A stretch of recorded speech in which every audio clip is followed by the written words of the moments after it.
Vous le constatez évidemment vous-même, les prix à la pompe, ils sont toujours plus hauts. Le gazole coûtait en moyenne 1,65 € le litre et le samplon 1,72 € la semaine dernière. C'est un record. Alors face à ce nouveau pic du prix des carburants, le gouvernement veut faire veut faire un nouveau geste. C'est le journal Le Parisien qui le révèle ce matin. Un nouveau chèque énergie est exclu, nous dit le journal, mais l'exécutif envisage un coup de pouce sur les indemnités kilométriques. Ça concerne 2,5 millions de contribuables qui payent des impôts et qui déclarent des frais réels. En attendant, chacun se débrouille face à cette flambée des prix. Chacun y va de sa technique. C'est le reportage de la rédaction. Il est signé ce matin Alfred Orange.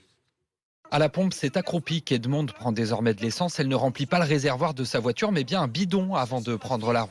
Vu que le carburant est cher sur l'autoroute, donc je fais le plein là, avec mon bidon et avec la voiture. Comme ça, je suis sûre de faire un peu d'économie. Une économie indispensable pour cette accompagnatrice de personnes âgées qui a 300 km à faire pour aller chercher sa fille.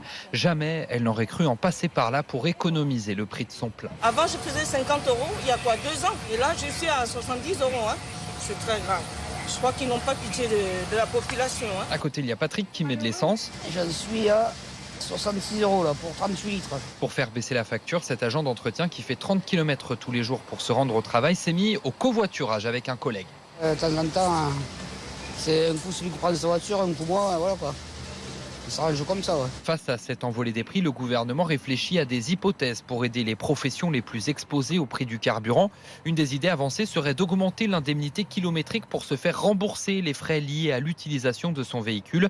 Une mesure attendue de pied ferme par Maric, infirmière libérale en Haute-Savoie. J'aurais presque envie de dire il serait temps. Actuellement, les déplacements à domicile se font à perte. Elle parcourt 100 km tous les jours pour aller voir ses patients et avec une indemnité kilométrique gelée depuis 10 ans, elle l'affirme.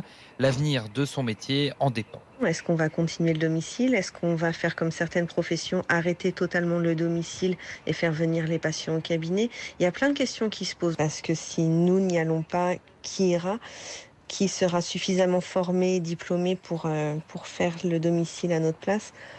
Je ne sais pas. Donc c'est sûr que s'il n'y a aucun geste du gouvernement, l'accessibilité aux soins risque de poser un sérieux problème. Et s'il est finalement appliqué, ce coup de pouce pourrait concerner au total 2,5 millions de personnes.